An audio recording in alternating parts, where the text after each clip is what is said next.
Cette vidéo présente les premières étapes pour la prise en main du document et ses fonctions principales. Ce document est composé de plusieurs feuilles. La navigation entre les feuilles peut se faire de différentes manières. Via le bouton Toutes les feuilles, via la barre des feuilles ou via les flèches. Certaines feuilles sont des feuilles de séparation qui se terminent par des chevrons. Ces feuilles de séparation reprennent les fonctions principales des feuilles suivantes.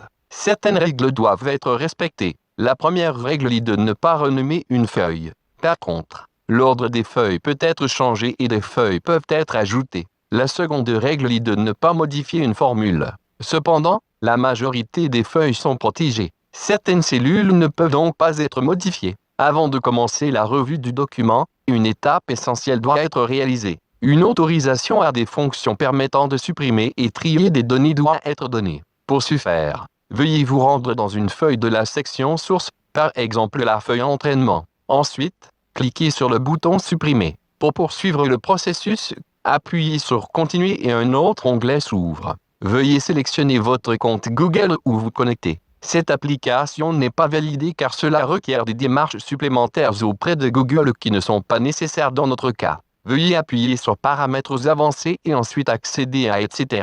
La finale étape est d'autoriser. Comme vous pouvez le constater, l'application permet uniquement d'afficher, modifier, créer et supprimer des feuilles de calcul dans Google Drive. Désormais, les boutons Supprimer ou Trier peuvent être utilisés, mais nous y reviendrons après. Revenons à la feuille Ajout qui permet d'enregistrer un entraînement. La cellule C1 est optionnelle et permet d'auto-remplir le formulaire avec l'entraînement prévu dans le plan. La cellule C2 est optionnelle et permet d'effacer le contenu après l'ajout lorsque coché. La cellule C3 permet de choisir la date qui est par défaut la date du jour. Un double clic permet de faire apparaître un calendrier. La cellule C4 permet de choisir le type d'entraînement, piste, course, c'est-à-dire footing, muscu, compétition et autres. Lorsque le type est course, les cellules pour encoder la durée et la distance apparaissent. Les formats de distance, avec virgule, et de temps, avec de 2 points, doivent être respectés. La cellule C5 permet de donner des informations sur l'entraînement réalisé par exemple 10 fois 100 mètres.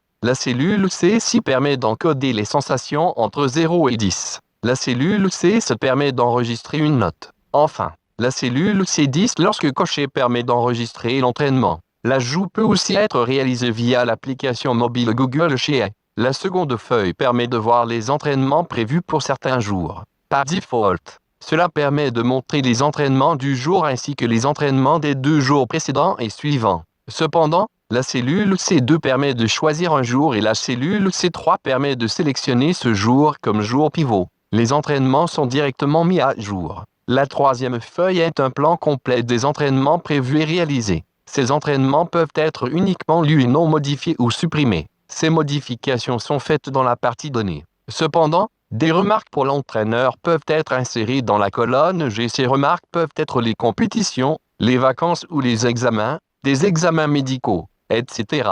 De base, seul un entraînement réalisé est montré. Cependant, lorsque vous vous déplacez vers la droite de la feuille, un bouton Plus permet de montrer les colonnes regroupées et donc un second entraînement réalisé. Ces colonnes peuvent être de nouveau cachées avec le bouton Moins. Ceci clôture la partie Programme. La partie Mesure et Analyse sont des parties optionnelles qui sont abordées dans la vidéo complémentaire. La partie Générale est par contre indispensable. Elle permet d'insérer des données et d'encoder des mesures de taille et de poids. La feuille Mes infos permet d'ajouter toutes les informations personnelles et doit être complétée rapidement. La feuille Poids et taille permet d'ajouter des mesures de poids et taille et voir l'évolution. Les ajouts se font d'une manière similaire à l'ajout d'entraînement. Les formats, nombre avec virgule, doivent être respectés pour avoir un graphique lisible. La cellule F3 permet de choisir la variable utilisée par le graphique. Comme pour la feuille Plan, les modifications se font dans la partie Source qui suit la feuille Poids et taille.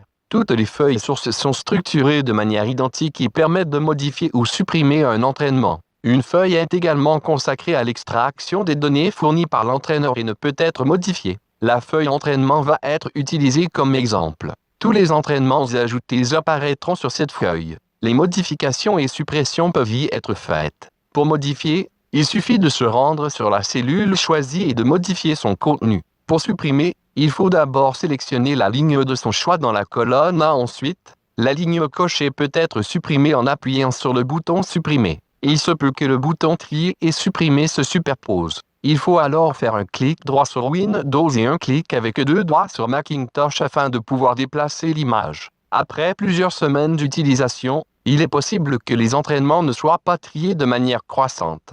Le bouton Trier permet de trier les entraînements enregistrés par date ascendante.